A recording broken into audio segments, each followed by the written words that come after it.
Good morning class. Pradeep Chand Chaudhary महाविद्यालय से मैं आज आपके सामने बीए फर्स्ट सेमेस्टर में हमारा जो टॉपिक है पर्सनालिटी, जिसके आगे हम लोगों को आज देखना है व्यक्तित्व के निर्धारक। क्या देखना है?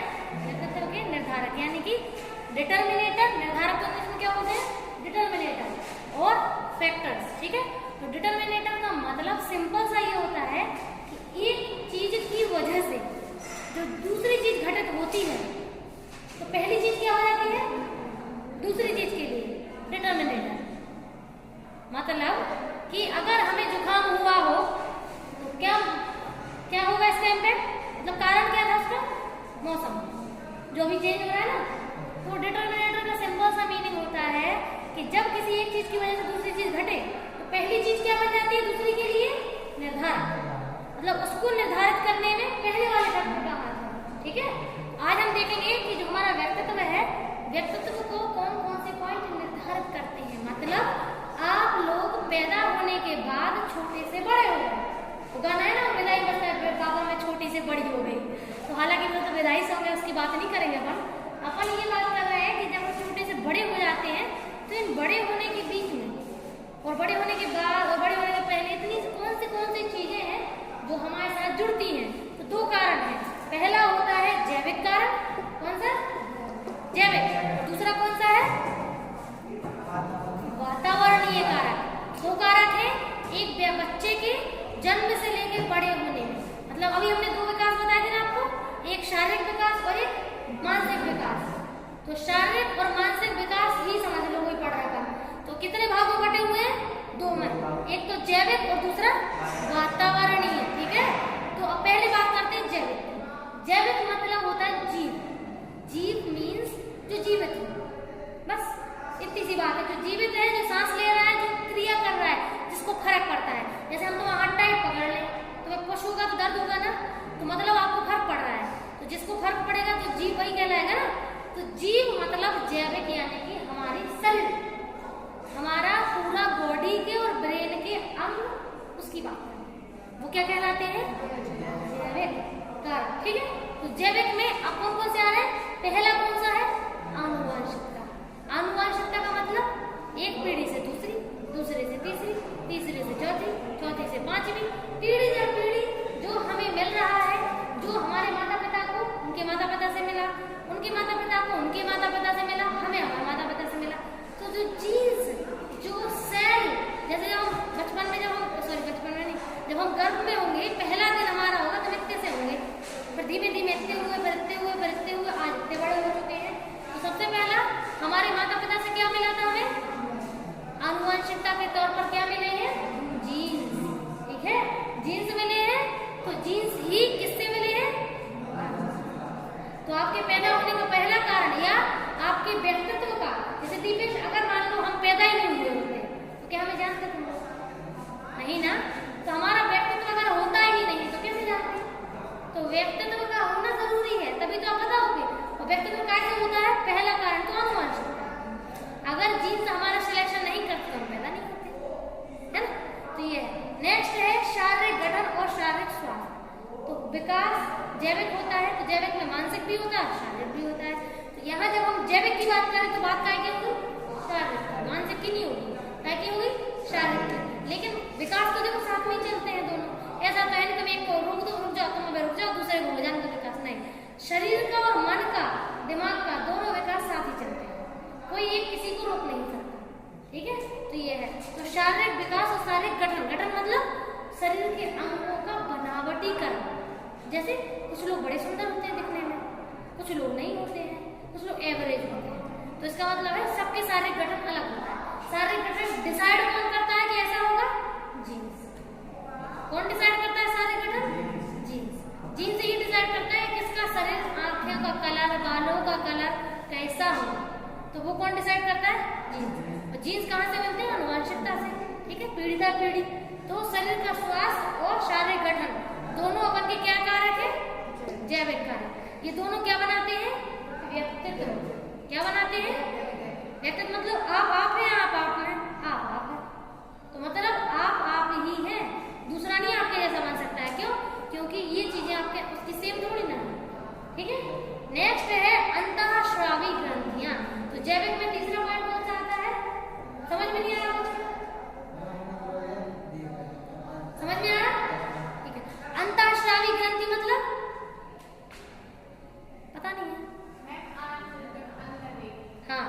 जो अंदर अंगों से जुड़ी हुई है। ग्रंथि क्या करती है पता है किसी को? ग्रंथि अंग है, 2 मस्तिष्क में होती है, 2 गले में होती है, 2 स्टमक के पास होती है, और एक सबसे लास्ट हमारे जहाँ से मूत्र और मलमूत्र त्याग करते हैं वो होती है। 7-8 ग्रंथियां होती हैं, ठीक है। तो इतनी जो ग्रंथियां वो क्या करती हैं पता है? ग्रंथियों का मुख्य कार्य होता है हमारे मस्तिष्क तक सूचना भेजना। कहाँ की सूचना भेजना? शरीर के अंदर। जैसे भूख लग रही, बाहर से पता चलेगा क्या? जैसे मान लो बाहर खाना दिख गया तो होश आ गया, हमें भूख लग रही। नहीं दिखता तो नहीं होता, क्या होश आता ना? तो होश कैसे आया है? क्योंकि ग्रंथियों ने सूचना किसको दी है? मस्तिष्क को, ठीक है। तो ग्रंथियों ने सूचना मस्तिष्क को जाए तो मस्तिष्क को याद आ गया कि अरे भूख लगी है। अगर जो पानी पीने के लिए जैसे अपन की किडनी, तो ठीक है, तो जो प्यास लगी है तो उसके लिए कोई ग्रंथि सूचना देगी। हमारा जैसे मान लो चलो पहले हम एकदम नाटे करते थे, फिर एकाएक से लंबे हो गए, तो किसने सूचना दी? ग्रंथि ने।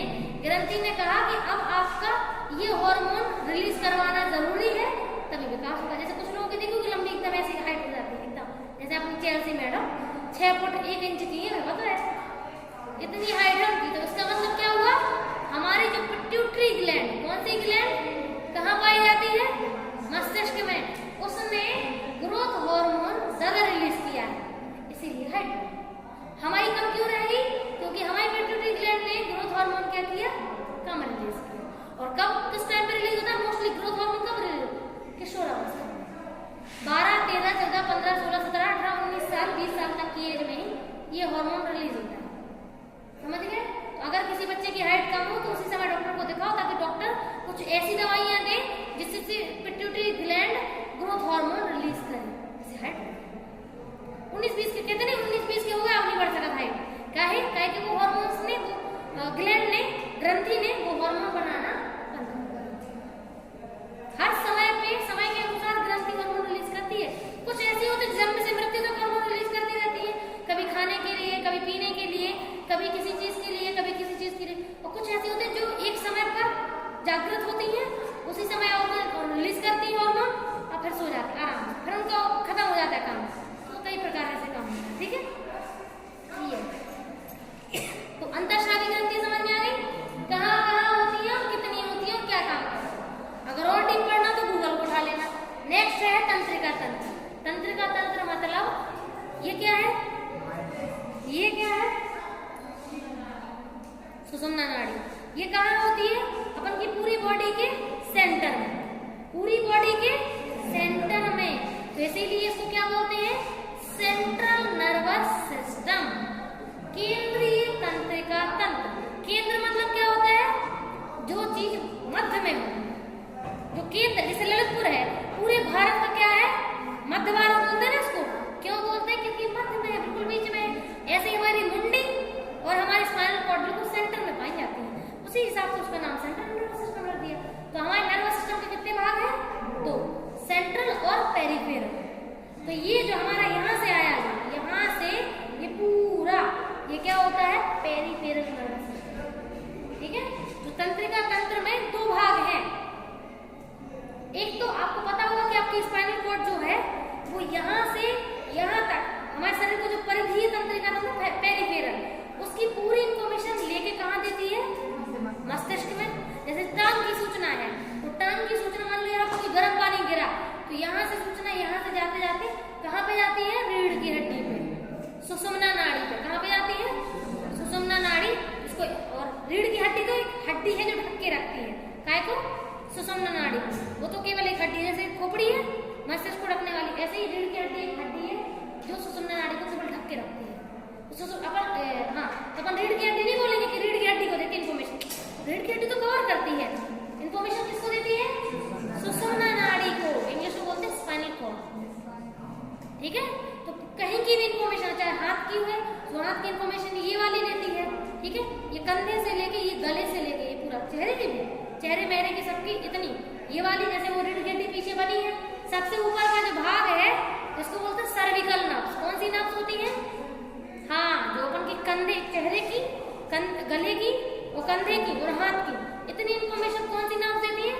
Cervical nerve. उसके जस्ट नीचे होती है जो इतने हिस्से की देती है, सीने सीने की और पीठ की, तो वो दूसरी होती है। उसके नीचे तीसरी होती है जो कमर की देती है, जैसे हमारी आजकल कमर बहुत ज्यादा लगी, लंबर बोलते हैं उनको, लंबर नाम, ठीक है। अभी हमें बीच का हम भूल गए थोड़ा सा नाम, जो सेकंड नंबर की उसका नाम हमें याद नहीं आ रहा। तीसरी होती है कमर की, लंबर बोलते हैं हमको, लंबर की नहीं गाना सुना होगा, ठीक है। उसके नीचे होती है अपन की यहाँ की, तो ये जो है इन्फॉर्मेशन वो ये देती है। और लास्ट एक और होती है, एक होती है लास्ट में। तो अपन का तंत्र दो भागों में बटा है, एक तो सेंट्रल और दूसरा पेरिफेरल, ठीक है। केंद्रीय तंत्रिका तंत्र और परिधीय तंत्रिका तंत्र। परिधि का मतलब क्या होता है? किनारा, तो ये किनारे तो है, ठीक है। तो ये तो दो भाग हैं, एक सेंट्रल है, चाहे मस्तिष्क हो या स्पाइनल कॉर्ड हो, दोनों काम क्या करते हैं? निर्णय लेने का, डिसीजन लेने का। आज क्या खाना है क्या नहीं खाना है कौन सोचेगा? मस्तिष्क। लेकिन मस्तिष्क का साथ कौन देता है? जैसे जे प्रिंसिपल हो गए, जे को हो गए वाइस प्रिंसिपल। जब जे नहीं हुए तो जे ही काम करे, और जब जे नहीं काम कर, देखो आपने देखा होगा पैरालिसिस हो जाता है लोगों को। पैरालिसिस क्यों होता है? क्योंकि यहाँ से इन्फॉर्मेशन यहाँ जा नहीं रही, ये खराब हो गई तो इन्फॉर्मेशन यहाँ नहीं जा पा रही, जब यहाँ नहीं आएगी तो वापस कैसे आएगी? जब वापस नहीं आएगी तो आप क्या ये हाथ हिला पाओगे? ये कैसे हिला रहे हैं? जब इनको आपने सोचा कि हिलाना है, तो ये मस्त यहाँ से सूचना यहाँ पे गई कि हाँ अपन को हाथ हिलाना है, तो ये सारी सूचनाएं मिलकर काम करती है, ठीक है। अब बात करते हैं वातावरण संबंधी कारक की, ठीक है। तो वातावरणीय संबंधी कारक ये तो हो गया जेड, इसको कोई बदल नहीं सकता है, ये तो फिक्स है, मिल गई आपको। अब आप काम करेंगे दिन रात करो, अब कौन ऑर्गन कौन की बॉडी में आएगा कोई काम करेगा, बदल नहीं पाओगे। नेक्स्ट है वातावरणीय, ये यही पैदा होने के बाद हमारे माँ बाप, हमारे घर वाले, पड़ोसी, दोस्त, रिश्तेदार, टीचर, सब लोग काय में आते हैं? वातावरण में। तो सीखते तो यहाँ के भी हैं। जैसे मान के चलो आप दयालु हैं, ये आपका कौन सा नेचर है? बायोलॉजिकल, आपको जेनेटिकली मिला है कि आप दयालु हैं। लेकिन अगर कोई आपके साथ बिल्कुल अच्छा व्यवहार नहीं करे तो क्या आप उसके साथ दयालु होंगे? नहीं होंगे ना। तो आप पैदा करते दयालु हुए थे, वो अनुवांशिकता से मिला है आपको, लेकिन आप उस पर्टिकुलर पर्सन के साथ दयालु नहीं, सबके साथ है, बाकी एक व्यक्ति को छोड़ के जो आपके साथ अच्छा नहीं है। तो क्या वातावरण ने आपको सिखाया है कि जो जैसा आपके साथ करे वैसे ही बिहेव करो। जो जैसा मतलब ऐसा नहीं कि अगर कोई आपका मर्डर करने आए तो आप उसको मर्डर करो, नहीं, इसका मतलब ये नहीं है। आप अपनी रक्षा करो लेकिन मर्डर मत करो। मतलब ये कि हम कैसा सामने वाले को बिहेवियर व्यवहार दे, वो कौन सिखाता है? ठीक है। तो तुम जैसे हो वैसा तो नहीं बदलेगा, कभी नहीं बदल सकता। जैसे कल ही हम एक स्टेटस देख रहे थे, भैया ने लिखे, तो कौन कहता है नेचर और सिग्नेचर नहीं बदल सकते। अगर हाथ में चोट लगी हो तो सिग्नेचर बदल जाते हैं, और दिल पे चोट लगी हो तो नेचर बदल जाता है। हमें लग रहा था कह रहे उनसे भैया नेचर कभी नहीं बदलता है, अब लेकिन क्या करें, बड़े हैं तो नहीं कह सकते। ज्ञान एक भी नहीं बांटने चाहिए कि नहीं, रन तो दो, आपको ज्ञान दे के हम क्या छोटे हैं तो रन छोटे से। तो नेचर कभी किसी का नहीं बदलता। हाँ, एटीट्यूड बदल सकता है। एटीट्यूड क्या होता है? नेचर जो हमें जन्म से मिले वो नहीं बदलता है, जो यही आके सीखे, जो वातावरण ने सिखाया है वो होता है एटीट्यूड, ठीक है। तो नेचर मतलब स्वभाव और एटीट्यूड मतलब अभिवृत्ति। तुम स्माइल करोगी, हम तुम्हें देख के स्माइल कर देंगे, तुम मुंह बनाओगी, हम भी मुंह बना देंगे। तो ये क्या हो रहा है? आपका एटीट्यूड जैसा हमारे लिए था, हमने आपको वैसा ही एटीट्यूड दिया, और आपका जैसा एटीट्यूड था हमें वैसे दिया। तो एटीट्यूड दोनों के लिए अलग था, नेचर तो नहीं बदला ना हमारा, बस नेचर कभी किसी को बदलता ही नहीं है, ठीक है। जो किलर मर्डर है उन्हें खून करके बहुत अच्छा लगा, तुम कितना कर लियो, उन्हें सन्यासी नहीं बनाते हो बेटा। नेचर नहीं बदलता है किसी का भी। हाँ, सुधारने की कोशिश कर लो उन्हें, लेकिन पूरा कभी नहीं बदल सकता है। जैसे एक मूवी है हालांकि में ऐसा दिखा हुआ कि बिल्कुल नहीं बदलेगा, डाकू को मोड़ा पुलिस वाला बन गया। क्यों? जैसे दो बच्चे हुए पैदा, एक डाकू का बच्चा था, एक पुलिस वाले का बच्चा था, ठीक है। पुलिस वाले का बच्चा धोखे से डाकू के पास पहुंच गया, अमिताभ बच्चन की मूवी है, शशि कपूर है उसमें, ठीक है। डाकू हुआ पुलिस वाले के पास, तो क्या हुआ? उनने उसको पुलिस वाला बना दिया, उनने उसको डाकू बना दिया। लेकिन ऐसा होता है, शुरू में बताया गया है, हमें तो मानते नहीं है, ठीक है। जीन्स, हाँ, लर्निंग का इम्पैक्ट होता है, वातावरण का प्रभाव पड़ता है। जैसे अगर तुमको तुम्हारा नेचर दिखता है तुम बहुत ही दयालु और बहुत ज्यादा एक तरीके से सच्चा और वो सहनशील टाइप के व्यक्ति हो, ये तुम्हें माँ बाप के जीन्स जो तुम्हारे अंदर है। लेकिन अगर तुम उठा के दूसरे ऐसे परिवार में छोड़ देते जब उद्धम जाते है, तो तुम्हें लगता है तुम्हारा नेचर जल्दी बदल जाता है। थोड़ा बहुत तो फर्क पड़ता है, पर्यावरण का फर्क पड़ता है, बिल्कुल पड़ता है, लड़ा तो हो जाते हैं, ठीक है। लेकिन अपना जो बेसिक स्वभाव है वो नीचे नहीं, कभी कभी हो जाता है, रेयर केस है, लेकिन 100% में से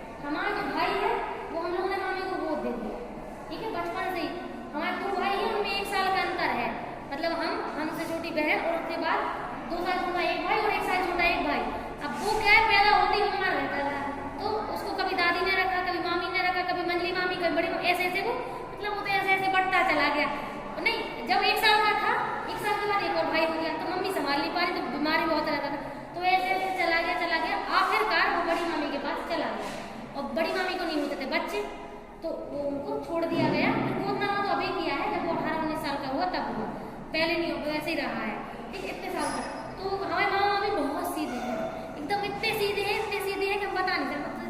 मामा तो हमारे गजब के सीधे हैं, एकदम ऐसे सीधे हैं कि अगर उन्हें गुस्सा आओ तो उन्हें फिर समझा नहीं सकता, वरना कभी गुस्सा नहीं होता, कभी नहीं आता है गुस्सा। हमारे सोचते हैं ये तो खतरनाक है, उन्हें समझा नहीं सकता कोई। जो हूड़ टाइप के हैं, जो हूड़ शब्द है ना वो बना है, वो काम अपना पूरा अच्छा करते हैं, एकदम सीधा। तुम कह दो कि जो खाना है तो ठीक है खा ले, तुमने जो बना दो खा ले, कभी जाने की कि हमें जो पसंद है आप तुम वो बनाओ, इतने सीधे हैं। समझ रहे हैं ना कि अपने पसंद का भी ये बताते कि हमें आज ये खाने का मन है, ठीक है। तो इतने सीधे। और मामी थोड़ी सी है मैच्योर है, बहुत मैच्योर है मामी, लेकिन अच्छी है, बहुत दयालु है। हमारा जो भाई है ना वो भी उन्हीं के जैसा हो गया, मतलब लड़ाई झगड़ा बिल्कुल करता नहीं है, कभी हमें लगता है उसे गुस्सा आता होगा, कभी आज तक हमने उसे गुस्से में नहीं देखा, वो शांत है, बिल्कुल उन्हीं के जैसा हो गया। लेकिन अगर ये कहे कि हम लोगों की भी आदतें उसमें नहीं है, तो ये भी नहीं कह सकते हैं, हम उनकी भी आदतें उनके अंदर है, तो ये मान सकते हैं कि मामा का भी असर उसके अंदर है। जैसे मामी ने कहा कि तुम्हें बाहर नहीं भेजेंगे पढ़ाने, एक ये ही संतान है, लेकिन उन्हें डर लगता था, एक ही तो संतान है, बहुत चाहती है। अगर मामी ये कहे कि मतलब उनसे पूछा जाए कि बच्चे की जान लेंगे तमाई, मामी कह देंगे हमारी नहीं, इतना चाहती है उसे, तो इतना सीधा है कि उसको कोई बाहर पढ़ने नहीं जाने दिया। तो ये चीज कि वो भी सीधा बहुत है। और लेकिन ये नहीं कहे कि हम लोग की जीत सारी उसके अंदर है। कभी कभी देखते हैं कि लगता है कि हाँ सोनू के अंदर कुछ कामना की है, हरकतें हैं कुछ हमारी है, तो ऐसा महसूस होता है कि हाँ हम लोग सगी बहन भाई हैं। उसको बहुत सारों को पता नहीं चलता। एक बार मम्मी को उसने बुआ बोल दिया था, मम्मी ने तो तमाचा दो गया, उसके बाद उन्हें बुआ नहीं बोले, हमेशा मैंने मम्मी बोला था, ठीक है। तो ये है, तो वातावरण और जीत दोनों का इम्पैक्ट होता है, ठीक है। नेक्स्ट तो इसमें क्या है, सामाजिक वातावरण, माता पिता। देखो माता पिता का प्रभाव बच्चे पर पड़ता है और बच्चों का प्रभाव माता पिता पर भी पड़ता है। बच्चे जो स्कूल से दोस्तों से सीखते हैं, कभी कभी माता पिता भी उनसे सीखते हैं, और जो बच्चे माता पिता से सीखते हैं वो दूसरों को भी सिखाते हैं, ठीक है। नेक्स्ट है पारिवारिक वातावरण।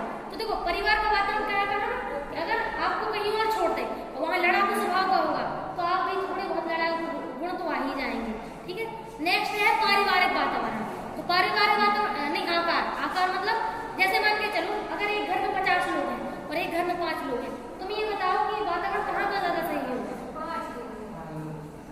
लेकिन अगर बात हो पॉजिटिव, जैसे मान के चलो अगर वो 50 लोग भी बहुत पॉजिटिव है तो फिर उन लोगों का भी तो अच्छा होगा ना। तो आकार के हिसाब से सिचुएशन का इम्पैक्ट है, कहीं कहीं 5 लोगों का ज्यादा होना सही बेहतर है 50 की बजाय। तो कभी कभी 50 से बच्चा 50, जैसे 50 लोग हैं, 50 लोगों ने 50 एक्सपीरियंस किए तो 50 तो बताएंगे ना, तो बच्चा 50 गुना ज्यादा सीखेगा, 5 लोगों के कम एक्सपीरियंसेस होंगे, तो ये हो गया। या फिर ऐसा हो सकता है कि अगर लड़ाकू बेकार नेचर हो तो फिर 5 लोगों का बेस्ट है, कम से कम शांत स्वभाव तो होगा उसका, तो ये इम्पैक्ट होता है। नेक्स्ट है मनोवृत्ति। मनोवृत्ति मतलब वही कभी एटीट्यूड बोला ना, वही कैसा एटीट्यूड बन रहा है वो भी परिवार से ही डिसाइड होता है, ठीक है, बिना परिवार के नहीं। नेक्स्ट है जन्मक्रम, ठीक है। तो जन्मक्रम मतलब बच्चा अगर पहले नंबर का है तो उसने, जैसे मान के चलो अगर आप 2 साल का अंतर है भाई बहनों में, तो जो 2 साल पहले पैदा हुआ उसने 2 साल ज्यादा सीख लिया, 2 साल बाद वाले ने 2 साल कम सीख लिया, तो ये जन्मक्रम का इम्पैक्ट होता है, ठीक है।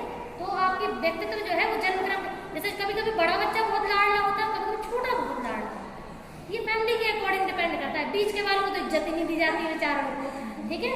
तो ऐसा होता है, सच में होता है ऐसा, कभी कभी बड़ों को ज्यादा लाड मिलता है, कभी कभी छोटों को ज्यादा मिलता है, तो ये होता है, ठीक है। तो ये जन्मक्रम का भी असर होता है। तो व्यक्तित्व जैसे छोटे वाले को ज्यादा लाड मिलेगा तो बिगड़ जाता है फिर, ठीक है, और बड़े वाले को मिला तो वो ज्यादा। लेकिन मुझे लगता है बड़े वाले बच्चे ज्यादा बिगड़ नहीं पाते क्योंकि उनपे वो जिम्मेदारियां ज्यादा होती हैं, ठीक है।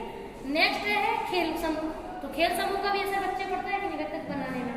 जैसे अगर मान के चलो अगर बच्चे ने कुछ अच्छा सीखा दूसरे दोस्त से, 5-6 साल के बच्चे खेल रहे हैं, सीख रहे हैं एक दूसरे से, कुछ अच्छा सीखा कुछ बुरा सीखा, माँ बाप को ध्यान रखना चाहिए अगर बच्चे ने कुछ गलत सीखा है तो उसको करेक्ट करें। मतलब गलत मतलब ये नहीं गलत भी ना सीखे, दोनों चीजें सीखे लेकिन बैलेंस करें, ठीक है। नेक्स्ट है पास पड़ोस, उनसे भी सीखते हैं। और सांस्कृतिक और आर्थिक वातावरण तो होता है। देखो अगर किसी के जैसे पंडित की फैमिली का बच्चा है, हमने पता नहीं क्यों जीन्स का इम्पैक्ट हम नोटिस कर रहे हैं, पंडित की फैमिली के जो जीन्स होते हैं अच्छे होते हैं, मतलब वो लोग कभी भी नैतिकता के नियमों को तोड़ते नहीं है, ऐसा मुझे लगता है। श्रीवास्तव उनके भी जीन्स पॉजिटिव जीन्स होते हैं उनके अंदर, वो कभी भी मतलब नेगेटिविटी नहीं रहती उनके अंदर ज्यादा। और अपन ऐसे मतलब हम किसी को कास्ट वाइज नहीं कह रहे हैं, बता रहे हैं जीन्स का इम्पैक्ट, तो इसीलिए तो उन लोगों को ऐसे बोला गया है जीन्स सच में बहुत देखा होगा बड़ी बड़ी जॉब में ज्यादा पंडित के बच्चे होते हैं। क्यों? क्योंकि उनका जीन्स बहुत हेल्दी है। केवल बात पूरी जीन्स की हो रही, फिर पर्यावरण का भी इम्पैक्ट होता है। अब जैसे 10 जने गवर्नमेंट जॉब में तो 11 तो अपने आप गवर्नमेंट में पहुंच जाएगा, है ना? क्योंकि इम्पैक्ट होता है, परिवार का वातावरण भी वैसे होता है। तो बस इतना ही है। संस्कृति भी अगर बच्चे अच्छी संस्कृति परिवार सिखाता है, बच्चा सीखता भी, नहीं सिखाता नहीं सीखेगा। ठीक है, थैंक यू।